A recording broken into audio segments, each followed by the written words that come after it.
AFC West we go. Back to the AFC side with AJ's grades actually there.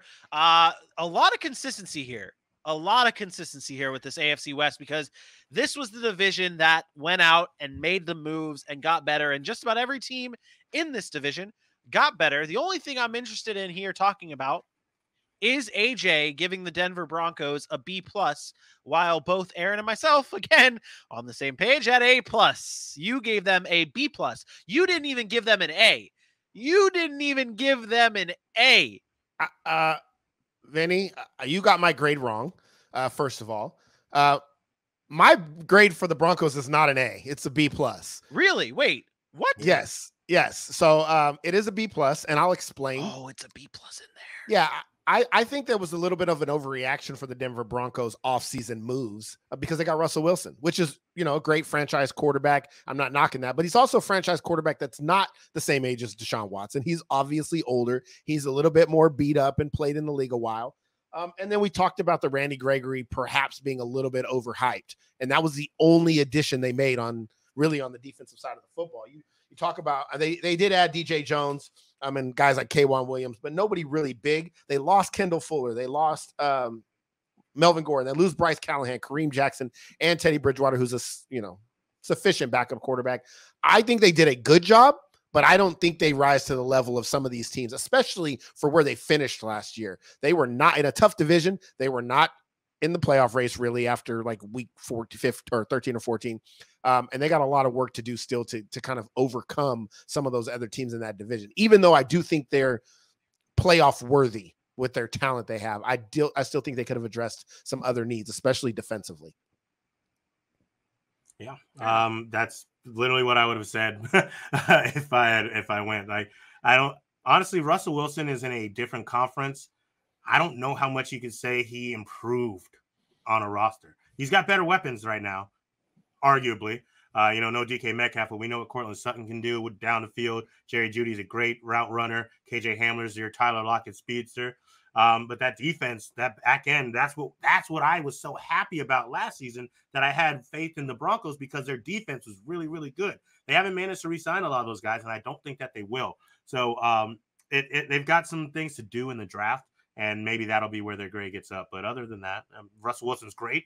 It's another team that has been looking for a quarterback forever, and finally have gotten one, because the way quarterbacks play now, he's got some time. It's not like he's on his way out. He's not where Peyton Manning was, 4 seasons and done or anything, but he is much older than Deshaun Watson, as Aaron alluded to, but still a very great quarterback. They just have some work to do to make sure he's getting what he was expecting when he moved to Denver.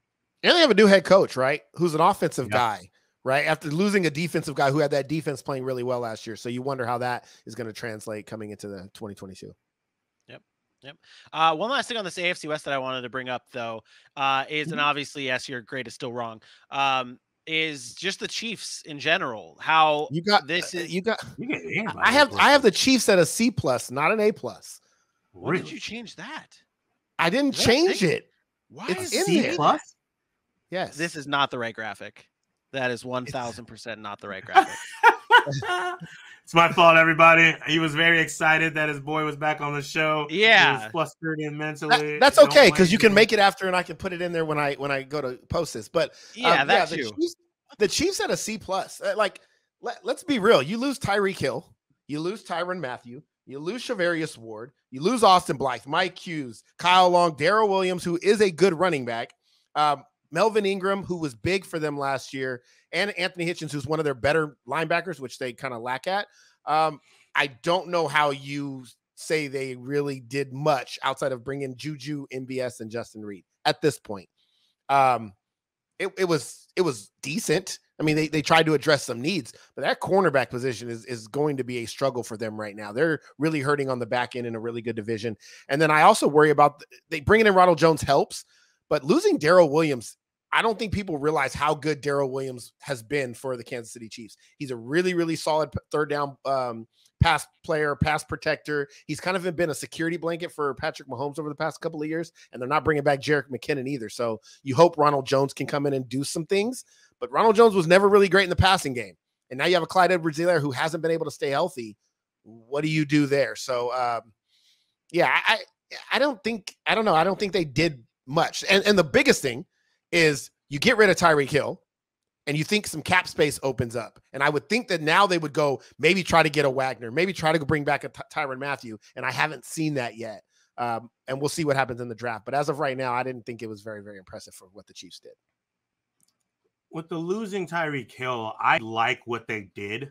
MVS, while none of these guys are as fast as Tyreek Hill, they can be used in some of the same ways. MVS will be that downfield threat. We saw what Aaron Rodgers was able to do with him, and we know Patrick Mahomes can mimic a lot of that. Juju Smith-Schuster is going to be what they were hoping Sammy Watkins was when they got him.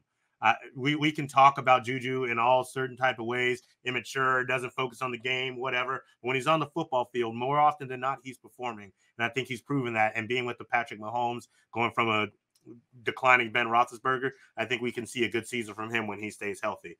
I believe Ronald Jones won't need to be used in the passing game as much. I think CEH will get to do that role a lot more. And I know you alluded to him staying healthy. We hope and we assume right now, because we want to see it, that this will be the year that happens. Eventually, these guys come out of college young, get hurt a little bit, and then they find their footing in the NFL. Their bodies mature, whatever it may need to be. So I think they get to use him a lot like that. And Ronald Jones just needed to be unleashed. Every single time we thought it was his backfield, somebody else came in, and I mean, you're not going up against a Leonard Fournette. You know, he's just a different type of character. So I agree with everything you said on the defensive side of the ball. And part of the reason I didn't give them the grade I or a higher grade was I think Tyrann Mathieu was too big for you to lose.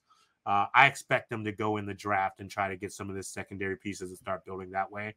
They always find a way by week 9, 10, 11 to get that defense together. So that's the only reason I didn't freak out too much about what they did on the defensive side.